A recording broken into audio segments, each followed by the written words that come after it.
Ego हा शब्द दिसायला जितका लहान आहे, वास्तवात तितकाच धोकादायक आणि शक्तिशाली आहे. जर तुम्ही मला विचारलं की या ब्रह्मांडातील सर्वात मोठी शक्ती कोणती, तर माझं उत्तर असेल इगो. इगो अशी गोष्ट आहे जी माणसाकडून काहीही करून घेऊ शकते, अगदी गरिबी संपवण्यापासून ते स्वतःच्या घराण्याचा सर्वात यशस्वी माणूस बनण्यापर्यंत. पण हाच इगो तुम्हाला रस्त्यावरही आणू शकतो. काय मित्रा, कधी असं झालंय का की कुणीतरी ग्रुपमध्ये तुमची थट्टा केली आणि तुम्हाला वाटलं की आता याचा बदला घेतल्याशिवाय मी शांत बसणार नाही? तो तुमचा आत्मसन्मान नव्हता, तो तुमचा इगो होता. पण गंमत बघा, याच इगोला जर तुम्ही योग्य दिशा दिली तर तुम्ही तुमच्या अवकातीपेक्षा मोठं स्वप्न पूर्ण करू शकता. या व्हिडिओमध्ये मी इगोला पूर्ण डिकोड करणार आहे, म्हणून एकही स्टेप मिस करू नका, कारण हा व्हिडिओ तुमच्या विचारांची दिशा बदलणार आहे. इगो म्हणजे नक्की काय? सोप्या भाषेत सांगायचं तर सेल्फ रिस्पेक्टचा अतिरेक. जगाने या शब्दाला नेगेटिव्ह ठरवलंय, पण नेगेटिव्ह ऊर्जा पॉझिटिव्ह पेक्षा जास्त पॉवरफुल असते. इगो तुम्हाला आंधळ करतो. तो तुम्हाला कधीच मान्य करू देत नाही की तुमची चूक असू शकते.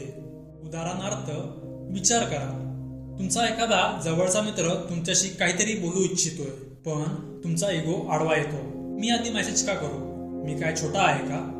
याच एका विचाराने कितीतरी वर्षांची नाती एका सेकंदमध्ये संपतात. खरं सांग मित्रा, इगो जपण्याच्या नादात तू किती नुकसान केलंस?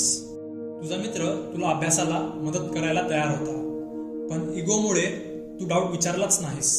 किंवा छोटा व्यवसाय सुरू करायचा होता, पण लोक काय म्हणतील, माझी काय इज्जत राहील, असा विचार करून तू मागे हटलास. इगो तुम्हाला अशा जगात नेऊन सोडतो जिथे तुमच्याशिवाय दुसरं कोणीच नसतं. तुम्ही इगोमध्ये जिंकता, पण आयुष्यात हरता. इगो तुमचा शिकण्याचा हक्क हिरावून घेतो. जेव्हा तुम्हाला वाटतं की मला सगळं माहितीये, नेमकी तिथूनच तुमची घसरण सुरू होते. पण थांब, इगो नेहमीच वाईट नसतो. जर इगो उद्ध्वस्त करू शकतो, तर तो तुम्हाला घडवू सुद्धा शकतो. जेव्हा संपूर्ण जग तुम्हाला खाली पाडण्याचा प्रयत्न करतो, तेव्हा तुमचा इगो तुम्हाला आठवण करून देतो, मी इतका सामान्य नाहीये, माझी किंमत मला माहितीये.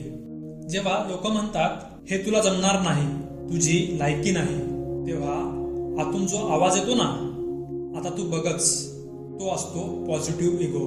हा तो पेट्रोल आहे जो तुम्हाला थकल्यानंतरही थांबवून देत नाही. जेव्हा मोटिवेशन संपतं, तेव्हा हाच इगो तुम्हाला बेडवरून उठायला लावतो आणि कामाला पण लावतो. जेव्हा कोणी तुमचा स्वाभिमान तोडण्याचा प्रयत्न करतं, तेव्हा इगो तुमची ढाल बनतो. तो सांगतो, मी इतरांच्या शब्दावरून स्वतःची ओळख ठरवणार नाही. पण हा इगो कंट्रोल करायचा कसा? एक्सेप्टन्स, स्वीकृती. मान्य करा की तुमच्यात इगो आहे. तो सगळ्यांमध्ये असतो. फरक फक्त इतकाच, तो तुम्हाला कंट्रोल करतो की तुम्ही त्याला. Learning mindset. प्रत्येक परिस्थितीमध्ये विचार करा, मी इथून काय शिकू शकतो? इगो म्हणतो मला सगळं माहितीये, पण सक्सेसफुल माणूस म्हणतो मला अजून खूप शिकायचंय. फीडबॅक.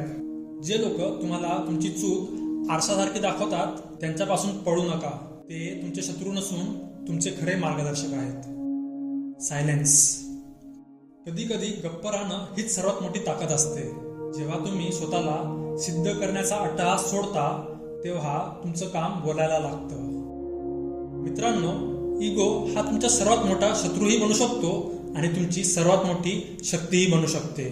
तुम्ही त्याला गुलाम बनवता की त्याचे गुलाम बनता, हे सर्वस्वी तुमच्या हातात आहे. इगोवर ताबा मिळवून तुम्ही एक शक्तिशाली व्यक्तिमत्व नक्कीच बनू शकता. पण हे सामर्थ्य मिळवण्यासाठी तुमच्या मार्गातला सर्वात मोठा अडथळा म्हणजेच आळस तुम्हाला आधी संपवावा लागेल. जपानी लोक आळसवर कशी मात करतात?